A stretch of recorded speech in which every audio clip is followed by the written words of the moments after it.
Have you seen this? Of all the beaches across the country, we have less than 1% of access.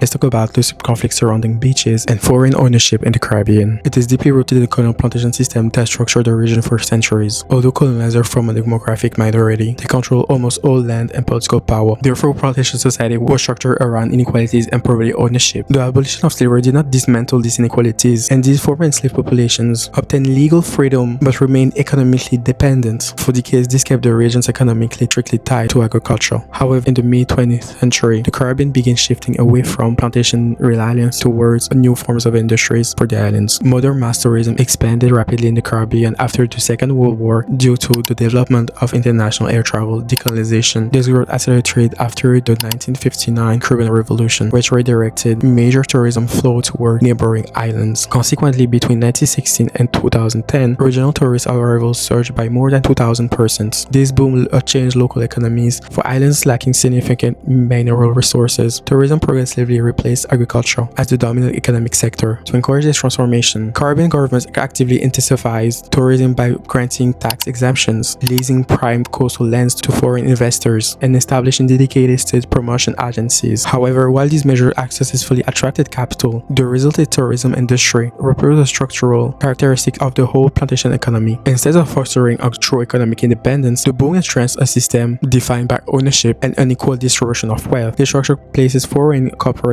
at the top as resort owners, uses locally licensed intermediary management rules, and relegate local Caribbean workers to low-paid service jobs. In the first place, to attract the investors, government frequently engaged in what critics call inventional development. By offering long-term coastal leases and privatizing public beaches, they justify handing over control to outsiders by pointing to promises of economic modernization, foreign exchange, and job creation. However, these promises rarely materialize for locals, as I said. Jamaica represents one of the clearest examples of beach privatization, rooted in colonial legislation, a legacy codified by the 1956 Beach Control Act. This legislation gave the state ownership over coastlines, allowed private licensing beaches, and failed to establish universal public access rights. Consequently, exclusive licenses granted to hotels led to the privatization of many beaches. Today, tourism has become economically dominant in Jamaica. However, only around 40% of tourism revenue remains in Jamaica. This lack of economic benefit, coupled with the loss of physical beach access, has fueled deep resentment, escalating conflicts, and public legal demands illustrate a growing resistance against this tourism-driven dispossession.